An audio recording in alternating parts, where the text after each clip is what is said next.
Hi third graders, this is Mr. Wedge and today we're going to draw a Greek temple. This is just a drawing, so you'll only need a paper and a pencil, but we're going to draw a Greek temple together. So I'm going to put my name on the back of the paper and underneath your class code, whatever that is.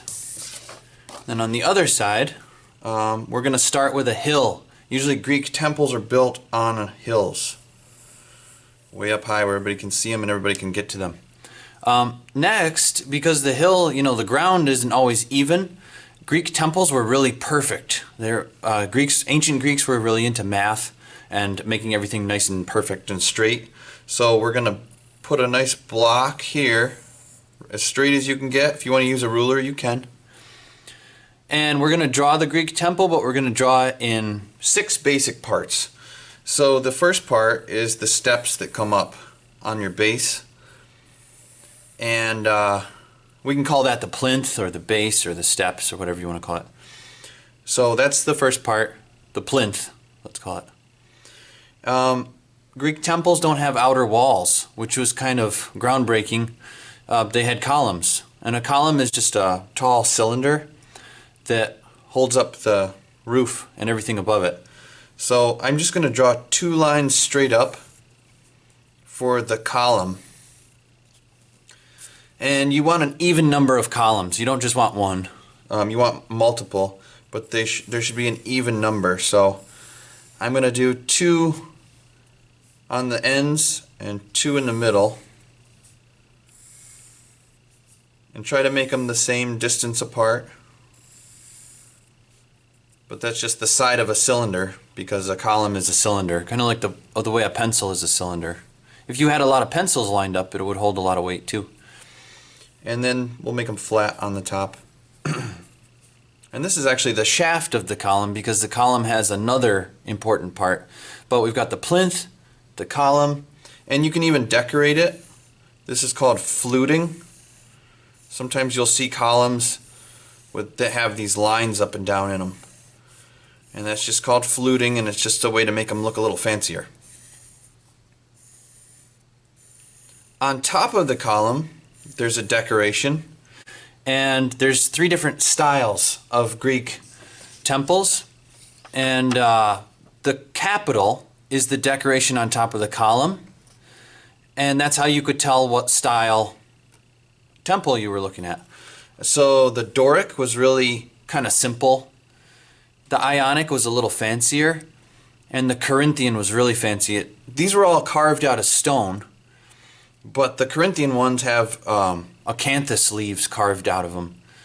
And the Ionic looks like scrolls of paper. They didn't have books back then, but they were very into reading and writing.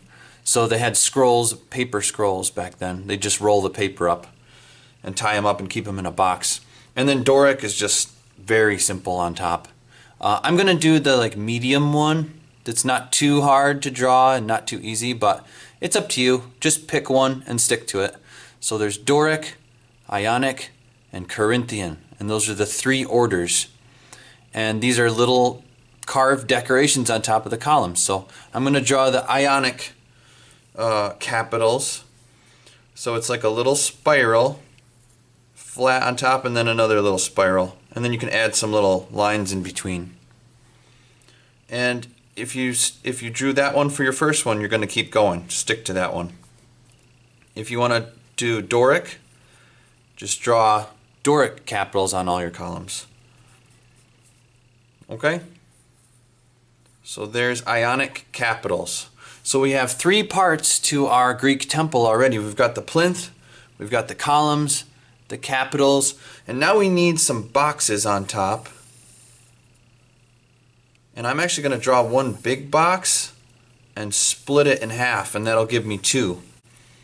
And the bottom one is actually already drawn. It's very simple, and that bottom box is called the architrave. And the architrave is just a real simple strip, basically, above the capitals. And they didn't decorate the architrave. It's just flat and empty. But above that is the frieze. And the frieze is the part of the temple that they would decorate. and sometimes it would have 3 lines in it and then a space, and then 3 lines in it and then a space, and 3 lines in it and a space, and that's a pattern. It's an AB pattern that keeps going. These 3 lines are called triglyphs, and in between sometimes they would draw little pictures or paint pictures from history or different famous Greek people. You don't have to do that if you don't want, but just know that you want to decorate the top part because that's the frieze. The bottom part's the architrave, and you don't decorate that one. So we've got the plinth, the base or the steps, the column, and those are just big tall posts that hold up the roof and everything. The capital, and remember there's 3 different styles of capitals, and you pick one. The architrave, big name but it's empty and boring, it's just a big rectangle.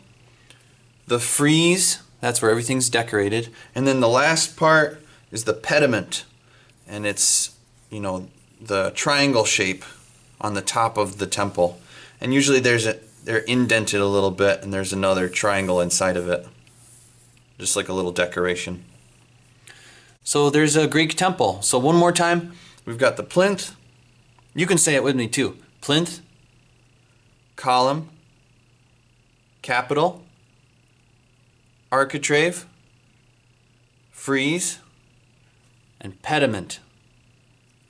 Good job. And that's all we have to do. If you have your name on it, that's a Greek temple. You could also color in the background if you want. All these Greek temples they're just light colored stone now. So some are 3,000 years old. So you could just leave that white, and I just took blue paint and colored around it, but you could use crayons, colored pencils, watercolor. If you want, you don't have to do this part.